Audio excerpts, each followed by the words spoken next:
So yesterday we talked about a difficult subject, one that is hard to understand intellectually and hard, frankly, to reckon with. We talked about why God brings hard times into our lives, and if you remember, the answer was because He wants us to make sure that we are not depending on ourselves and trusting ourselves, but we are looking to Him and trusting Him and submitting to His will. Today, Solomon deals with a similar kind of thorny question, a hard one. We've all seen this. We know good people who die way too young, we would say prematurely, and wicked people who seem to have a long, blessed life. And Solomon interacts with that question a little bit today, and his answer, his response to it is kind of surprising. And it's one of those passages that we have to be very careful to see what Solomon is actually saying, what he's not saying, because some have taken this passage to draw very dangerous conclusions. So we're going to talk about that today as we continue our study of Ecclesiastes. Welcome, everyone. My name is Doug. I'm the president of Cross to Crown Ministries and New Covenant School of Theology. And we do these daily Bible studies because we want to be renewed in our minds and grow in our understanding of the things of God so that we won't be conformed to this world, but we will be transformed. So glad you're here. That's what we're going to do. Good morning, Martha. Good morning, Jenny. Thanks for qualifying that you're Jenny when you're logging on with Josh's account there. Konnichiwa, Dale Waters. Very good. Welcome, everybody. Glad that you could be with us this morning. I'm going to pester you again, plug again, the class that starts next Monday at the New Covenant School of Theology. If you are new with us, the New Covenant School of Theology is an online seminary, pastoral training school. But you don't have to be a pastor or a training pastor to be part of it. Good morning, Keith. Glad you joined us as well. It's for any Christian, really. And this next course, it starts on Monday. It's Hebrews, James, 1st and 2nd Peter, and Jude. It's a lot. It's a lot of ground to cover, but it's really, really good, really rich. So you can audit or you can take it for credit. You could get an MDiv if you really want to be ambitious and get a Master of Divinity degree, or you can get a Certificate of Biblical Theology, or you could just join us. It's all on Zoom, 5:30 to 8:30 Monday to Tuesday nights Mountain Time. And anyway, so if you are interested in those biblical books and want to dive in a little deeper, then sign up. You can apply at the newcovenantschooloftheology.org. Sorry, there's no the. newcovenantschooloftheology.org is the link, and apply there, and then we'll get you set up. All right, so you know what time it is. I hope you have your coffee, and more importantly, I hope you are ready to declare truth. And you got to say it out loud. You can't just say this in your head. You've got to say it out loud. You need to make sure that you believe it and that you're vocalizing it. And if there's somebody nearby, make sure that you say it to them. You ready? This is the day the Lord has made. And your part? Oh, I think I heard you say it. I heard some of you say, we will rejoice and be glad in it. Let us taste and see that the Lord is good. Good stuff. All right, back to Ecclesiastes. So let's look as we continue in chapter 7. And here is what he says. Oops, did it again. Technology. I tell you, technology can be your friend. It can also be crazy. All right, chapter 7, verse 15. Solomon says, I have seen everything during my lifetime of futility. Now just pause there for a minute. A couple things jump out to me from that. First of all, he says, I have seen everything. I've seen it all. Do you sometimes think, I've seen it all? There are very few things that really surprise us. Yeah, but Solomon, he seemed to see it all in different ways. And I love, he observes things. I'm challenged by Solomon to stop and really see what's going on in the world. Remember, Solomon had this God-given wisdom, but he used it, he employed it, and he searched everything under the sun. I was studying Proverbs with my son last Friday, and we read the portion in 1 Kings, I believe it's chapter 4, where it talks about God giving Solomon wisdom and how Solomon pursued knowledge in botany and animal life, as well as, and he wrote books on these things, on biology, all these things. Apparently, he wrote a lot of this down that we just don't have. And he taught, and people would come from all over the world to hear him teach on all these things. And like in the Proverbs, he uses very vivid metaphors like "Go to the ant, O sluggard." And you think, oh, he just came up with a simple metaphor, sure, but how did he decide that ants are not lazy? Well, he watched them. He took the time to observe. We've seen that in Ecclesiastes already. He pursued life with eyes wide open, full ambition, seeing what really is there in life, seeing what's happening, seeing this world that God made for everything it has. Now, he was doing it to see if there's any purpose, any meaning, but he looked. This is what drove science for generations. All the great scientists of the medieval period were Christians. At least they were theists. They were seeking to discover this world God had made. It's no accident that science is gone crazy. It's haywire. It's no longer science. It's no longer the pursuit of truth and knowledge. It's become so political and agenda driven. It's because we've lost our bearings as a scientific culture. We're no longer pursuing to understand this world that God made, who made it with order and routine and what we call the laws of nature. Those are all just God doing what God does. Well, we've lost God. We've left him behind, and now we just have this chaos, this disorderly pursuit, and that's what gives rise to all this craziness we see in the name of science today. Christians should care about truth and seeking to know what the world that God has created really consists of, and we do a lot of that through observation. And Solomon here says, I observed, I've seen everything. I've looked at everything. And that challenges me to be more observant at behaviors of people, behaviors of animals, just things. And anyway, so I want to challenge you with that. Don't let life just pass you by, and don't waste your life on lesser important things. Take a look, see what's going on in the world. He says, hey, Curtis, you're late, but we're glad you're here. He said, I've seen everything in my lifetime of futility. All right, so here's a little pop quiz for you who have been around since the beginning.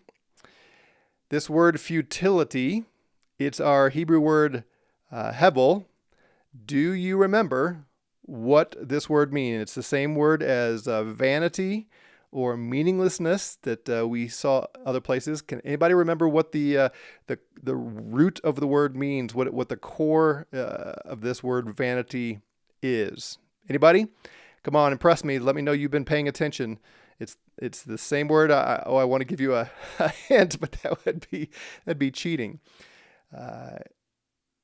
This lifetime of futility, of meaninglessness, of vanity. What's the word? What's the, yes, thank you, Dale, vapor or mist. Same word he's been using over and over again. He said, this life of mine that has little substance, that's just there, and then it starts dissipating. He said, during this time of vapor, I've seen it all. And here's something he observed. There is a righteous man who perishes in his righteousness, and there is a wicked man who prolongs his life in his wickedness. Have you observed that? Have you seen that? Do you know some people that, at least from your perspective, they are living good lives? They love the Lord. They're ordering themselves well. They're obedient, and they just die young. Teenager, early 20s, early 30s. What I guess it depends on your age, what premature death looks like. But we know people like that, right? I mean, this started way, way back. Remember a man named Abel? He's called righteous Abel in the scripture. He came to the Lord in faith with his offering, and he died young. He was murdered by his brother. And that's a strong, almost extreme example. But we all know people that we think, oh, Lord, why? They were living so well. And then the opposite is true as well, isn't it? It's not hard for you to think of someone who, from everything we can observe, they're just evil. They're wicked. They're corrupt. And they live a long time in their wickedness, and they seem to prosper. They seem to experience blessing after blessing. What do we do with that? What's the proper response to that? Well, Solomon's response is a little bit surprising, and it is a little bit dangerous if we don't really hone into what he's getting at. So here's what he says, verse 16, his response. Do not be excessively righteous, and do not be overly wise. Why should you ruin yourself?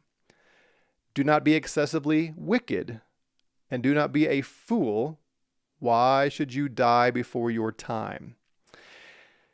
So it appears at first glance that what Solomon is getting at is, since this odd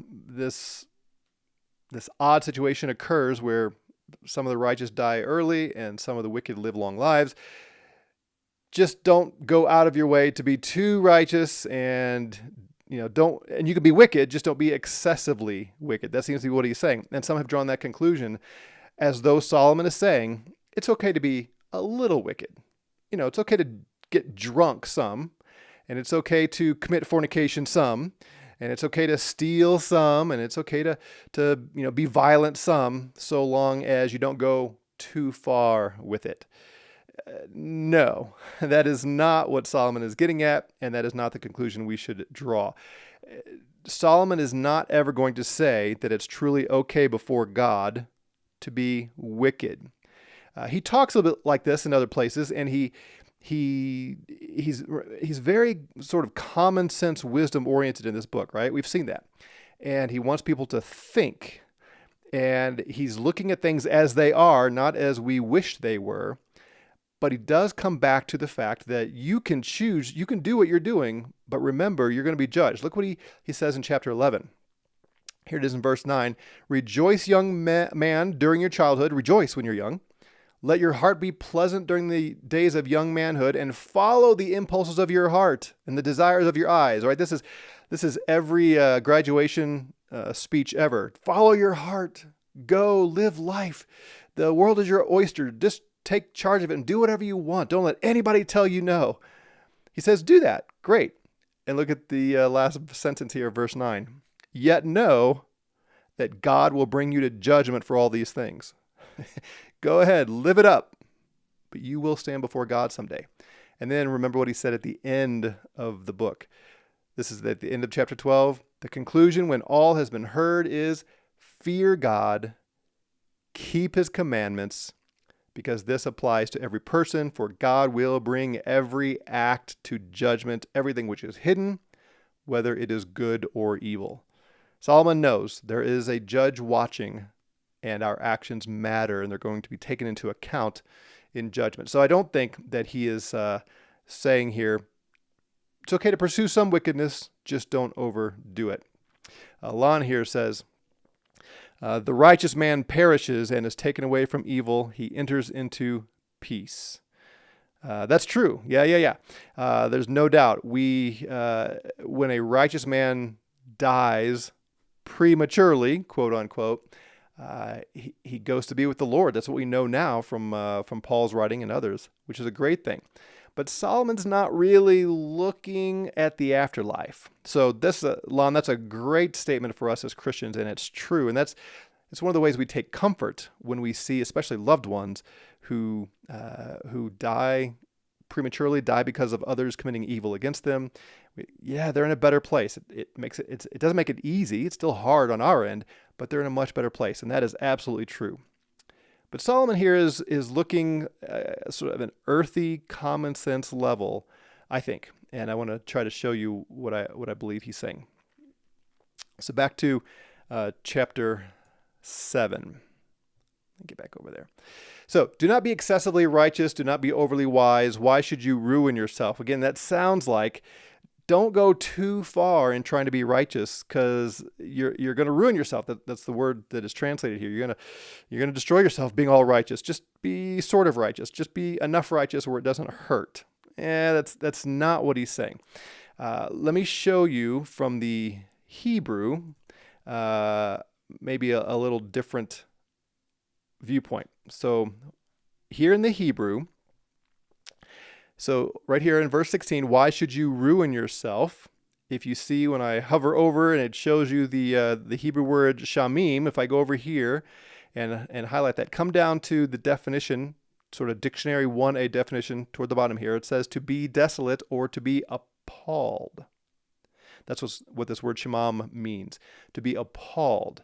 That seems to fit much better the flow and the context. Don't be excessively righteous or overly wise. Why should you be appalled? Now hold that thought. We'll come back to it in a minute. Now I'm going to flip over to the Septuagint. Remember, the Septuagint is the Greek translation of the Old Testament. And here's how it translates it. Do you see there at the bottom? This word at the bottom here, it means to be amazed. To be amazed or shocked or astonished. It's used over and over again in the Old Testament to mean shocked or astonished.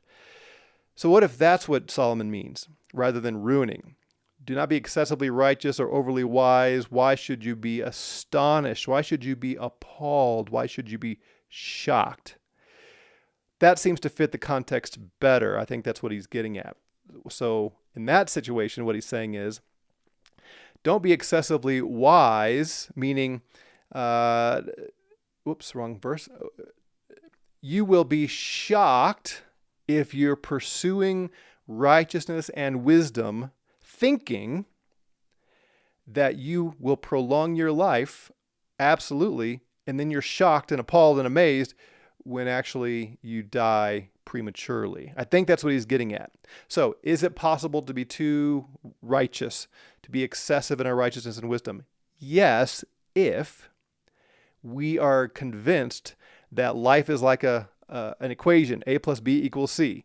2 plus 2 equals 4. Well, 2 plus 2 always equals 4. But if we think enter in these variables and this is going to be the outcome, if we have sort of the the engineer's perspective that this plus this always equals that, Solomon's saying, no, you're going to be shocked. You're going to be embarrassed. You're going to come to an end that's going to appall you, because we see that.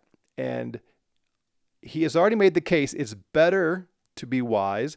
Wisdom will preserve your life, he says, but not in every case. This gets back to what we saw yesterday. God in his hard providence sometimes brings a righteous person to a premature death, so to speak.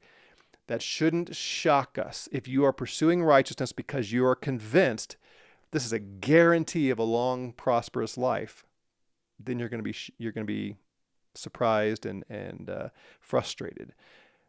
Now, does it often lead to that? Yes.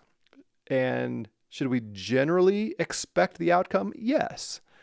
But again, we always submit ourselves to the will of God and recognize he will interrupt the normal course of things to get our attention, to make sure that we are submitting to his will, not to our own control and wisdom and so on. Curtis says, Job posed similar questions. Yeah, and Job had every reason to, didn't he? I mean, he was righteous. He was pursuing God with every fiber of his being, it seems. And great, horrible things happen. I don't mean great good. I mean great and astounding with his kids. And his kids were presumably righteous. And yet they died young.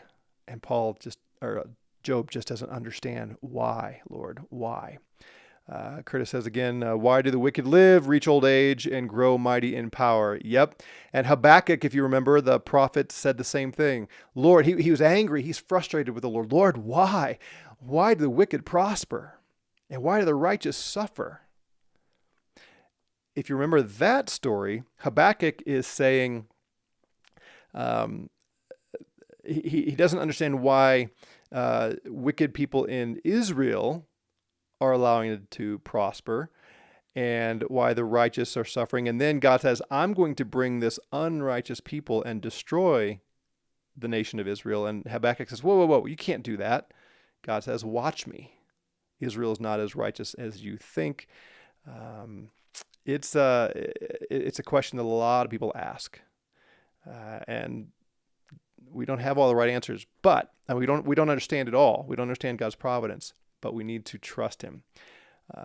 Sapgu says you can do everything right, but God determines the outcome. Exactly. So you are to pursue righteousness. We all are, but just not so that we're convinced it always leads to the same positive outcome. Conversely, he's warning those who are wicked, who observe that, hey, there's lots of wicked people that, I'm not sure why that showed up on your screen. There's lots of wicked people that live long lives. So God must be not paying attention. There really aren't consequences to our evil actions. And he says, do not be excessively wicked and do not be a fool. Why should you die before your time? You can lead to great peril and ultimate peril if you pursue wickedness. Verse 18, it is good that you grasp one thing, one of these extremes, and also not let go of the other. For the one who fears God comes forth with both of them. So pursue righteousness, but it's not a guarantee of a long, prosperous life. If you pursue wickedness, you may find that you're not in that category that lives a long, prosperous life in your wickedness. You may find that you bring death upon yourself. You become an alcoholic and drunk and druggy, and you die. You kill yourself. You run with the wrong crowd, a violent crowd, and you find yourself in a fight, in a gang fight, and you die. You commit adultery, fornication. You rouse the ire of a spouse, or get a deadly disease, whatever. Just some extreme examples here. Go for it, but it may turn out very differently than you think. And as we've already seen, there is final judgment to come. So does that mean wisdom does no good? Of course not. Verse 19. Wisdom strengthens a wise man more than 10 rulers who are in a city. Indeed, there is not a righteous man on earth who continually does good and who never sins. That's important. So Solomon, again, through this whole book, he wants to make sure that we don't lose sight of God's sovereignty. What he bends, you can't straighten. And ultimately, wisdom can't save you, but it's better to be wise. And here he says wisdom is better than 10 rulers. It gives you more strength than 10 rulers. Think about how dependent we become on our politicians, on our government, on the rulers of our city. And they perpetuate that, don't they? I think it was Francis Schaeffer. I think I heard R.C. Sproul say years ago that he was in a private conversation with Francis Schaeffer. And they were talking about the greatest threats to the church and to society at the time. This was, I think, back in maybe the 60s or 70s, somewhere there. And Dr. Schaeffer said to R.C. Sproul, his greatest concern was statism. That our culture would elevate the state, the government, to a place of God, and give in to the state and hand over all of our rights and depend on the state as our caregiver. And boy, is that coming true. He was a prophet, right? He saw where this was all heading. And the government perpetuates that. Every level of government, it seems, is pushing more and more to make us dependent on them, to look to them to take care of us, to educate us, way beyond what the government is supposed to do. And we can easily get sucked into that.